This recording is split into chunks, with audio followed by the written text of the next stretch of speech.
Mexico, Canada நாடுகளுக்கான வரி விகிதங்களை அமெரிக்க அதிபர் டிரம்ப் மாற்றி அறிவித்துள்ளார். இந்திய நேரப்படி நாளை முதல் அமலுக்கு வரும் டிரம்பின் இந்த நடவடிக்கை உலக பொருளாதார சூழலில் பெரும் அதிர்வை ஏற்படுத்தியுள்ளது. அமெரிக்காவின் மிக முக்கிய வர்த்தக பங்குதாரர்களாக இருக்கும் மெக்சிகோ, கனடா மற்றும் சீனாவுக்கான வரி விகிதங்களை மாற்றி டொனால்ட் ட்ரம்ப் அறிவித்திருந்தார். மெக்சிகோ, கனடா நாடுகள் மீது வரி 25% என்ற நடைமுறை இந்திய நேரப்படி நாளை முதல் அமலுக்கு வருகிறது. சீனாவுக்கான வரி 20% அதிகரிக்கப்பட்டுள்ளது. இந்த வரி விகிதங்களை அறிவித்து 1 மாதம் ட்ரம்ப் அவகாசம் அளித்திருந்தார். இந்த அவகாசம் முடிவுக்கு வந்ததை அடுத்து நாளை முதல் இந்த வரி விகிதங்கள் நடைமுறைக்கு வருவதாக ட்ரம்ப் கூறியுள்ளார். கனடாவும் மெக்சிகோவும் சுமார் 30 ஆண்டு காலம் அமெரிக்காவுடன் வரியற்ற வர்த்தக உறவை கொண்டிருந்த நிலையில் தற்போதைய வரி விதிப்பால் பதிலுக்கு அதே வரி விகிதத்தை விதிப்பதாக அறிவித்துள்ளன. சீன பொருட்களுக்கு 10% கூடுதலாக, அதாவது 20% வரி விதிக்கப்படும் என்றும் அறிவிக்கப்பட்டுள்ளது.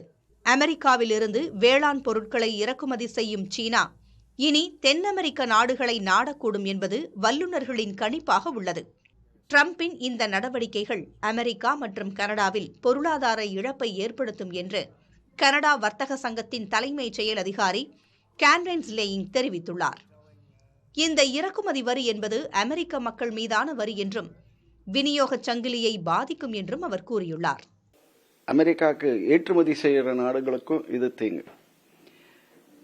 இது ஆனால் அலுமினியம், ஸ்டீல் அந்த 2 இண்டஸ்ட்ரி அமெரிக்காவுக்கு சாதகமாக இருந்தாலும் it will be inflationary for all products of America. உதாரணத்துக்கு சிம்பிளாக சொல்கின்றேன், அமெரிக்க நாட்டில் பயன்படுத்தும் டூத் பேஸ்ட் கூட சைனாவிலிருந்து தான் வருகிறது. அதற்கு வரி போட்டால் பல் விளக்குவர்கள் காலையில் வருத்தப்படுவார்கள். அது மட்டுமல்ல, பல பொருள்கள் கம்போனன்ட்ஸ் போய் தான் ஒரு கார் உற்பத்தி ஆகிறது, பல நாடுகளிலிருந்து வருகின்றது. அதனால எவ்வளவுக்கு அளவு மற்ற நாடுகளுக்கு தீங்கு வரலாம் என்று நினைத்தாலும் அமெரிக்க நாட்டிற்கும் இது நல்லது இல்லை என்று பலர் கருதுகின்றார்கள். ஆனால் ஏன் செய்தார்கள்? இது அவருக்கு தெரியாமல் இருக்காது. அவரை சுற்றி நிறைய வல்லுநர்கள் இருக்கிறார்கள், எக்கானமிஸ்ட் இருக்கிறார்கள், பிசினஸ்மேன் இருக்கிறார்கள். உலகத்திலேயே பிகெஸ்ட் பிசினஸ்மேன் மஸ்க் அவரோட தினம் உட்கார்ந்து இருக்கிறார்கள். அவங்களுக்கெல்லாம் தெரியாதது அல்ல. சைனாவுக்கும் ஏற்றுமதி செய்வது பாதிப்பு இருக்கோ அவங்களுக்கு சாதகமாகவும் இருக்கலாம். ஆனால் ஏன் செய்தார்கள் என்று சிலர் கருதுகின்றார்கள். அதுதான் உங்களுக்கும் பாதிப்பு, எனக்கும் பாதிப்பு, வாங்க உட்கார்ந்து பேசலாம்.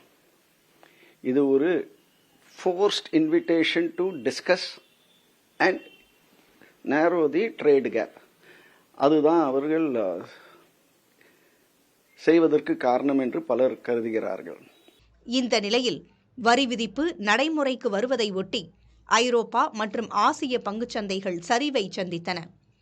ட்ரம்பின் வரி நடவடிக்கைகள் உலகளாவிய அளவில் பொருளாதார சந்தைகளை உலுக்கியுள்ளன. இதன் விளைவுகள் அடுத்து வரும் நாட்களில் தீவிரமானதாக மாறக்கூடும் என்றும் வல்லுநர்கள் எதிர்பார்க்கின்றனர்.